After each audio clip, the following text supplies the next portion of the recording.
안녕하세요, 한희쌤입니다. 개념풀이 사랑방 두 번째 시간, 두 번째 강의. 뭐가 되느냐? 구체적이라는 말, 추상적이라는 말, 요거를 가르쳐 드리려고요. 구체적이다 라는 말 많이들 써요. 그런데 말입니다, 제가요 학생들한테 구체적이라는 말의 의미가 뭐야? 하면은 대한민국 학생들의 99.9999% 학생들은 이렇게 대답합니다. 자세한 거예요. 이 영상 보시는 분들도 대부분 그렇게 알고 계실 거예요. 그러나 그거는 두 번째 뜻입니다. 첫 번째 뜻은 그게 아니에요. 구체적이란 말 한자로 쓰면 요렇게 씁니다. 한자로 쓰면 요렇게 쓰는데 요건 무슨 구자냐? 갖출 구자예요.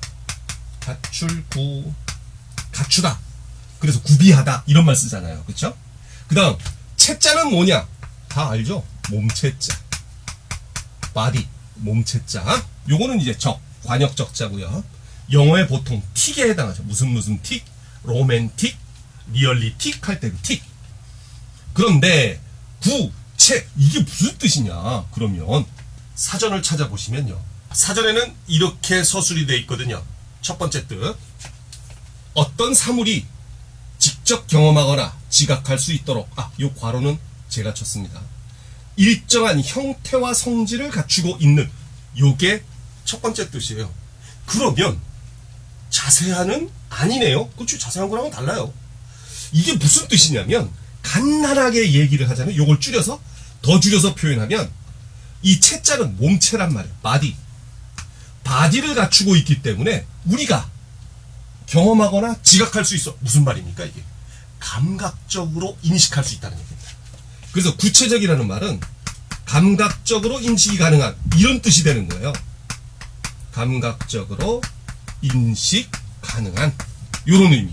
그러니까 볼 수 있고, 맛볼 수 있고, 냄새 맡을 수 있고, 들을 수 있고, 만질 수 있는 거면 다 구체적인 겁니다.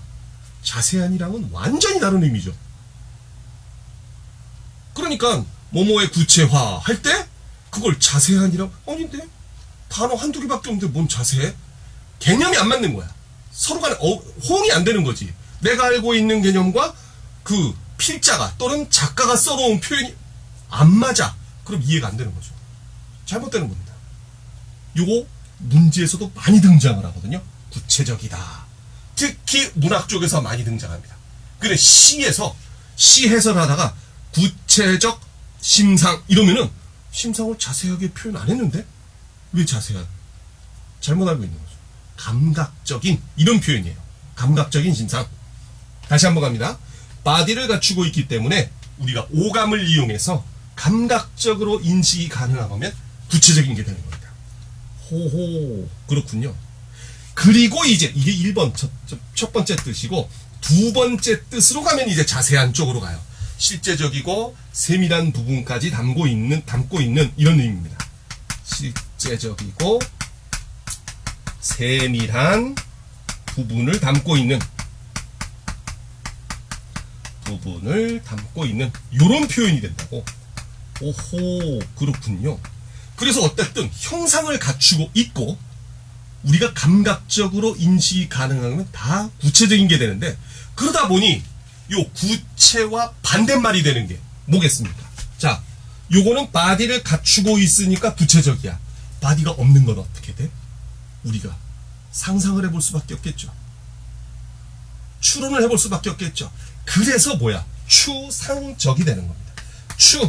미루어 짐작하다 할 때 그 미룰 추자입니다. 이게 형상상자예요. 그리고 저기죠. 민주주의, 효도, 사랑 이런 것들 형상이 없지 않습니까? 또 봄, 여름, 가을, 겨울 그 계절에 따라 바뀌는 대상들, 물질들, 물건들, 그런 것들은 볼 수가 있어도 그 자체, 시간 자체는 우리가 인식할 수가 없죠. 감각적으로. 추상적인 대상이죠. 봄, 여름, 가을, 겨울, 아침, 점심, 저녁, 그쵸? 이런 것들 전부 다 미루어 짐작한다. 미룰 형상상, 형상을 미루어 짐작할 수밖에 없는. 그러니까 이 추상적인 의미는 이거랑 반대가 되는 거야. 어떤 사물이 직접 경험하거나 지각할 수가 없어. 일정한 형태와 성질을 갖추고 있지 않은, 이런 게 되는 거죠. 그 다음에 요거의 반대말은 이제 구체성이 없어서 실제적이지 못하고 세밀한 게 아니라 이제 뭐예요? 막연하고 일반적인 요런 뜻이 되는 겁니다.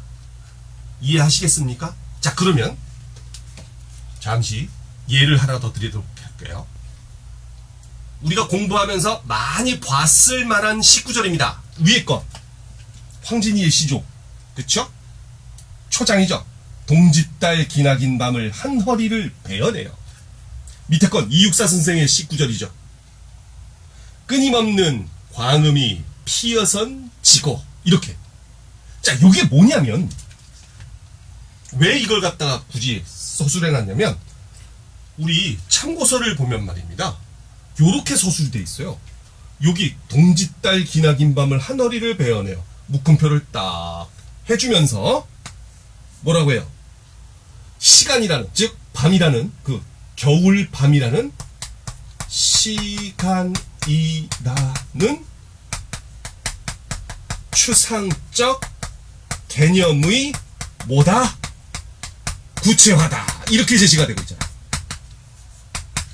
우리 이 구체화라는 말을 자세한 것으로 바꿔준다 라는 개념으로 알고 있으면 어떻게 되겠습니까?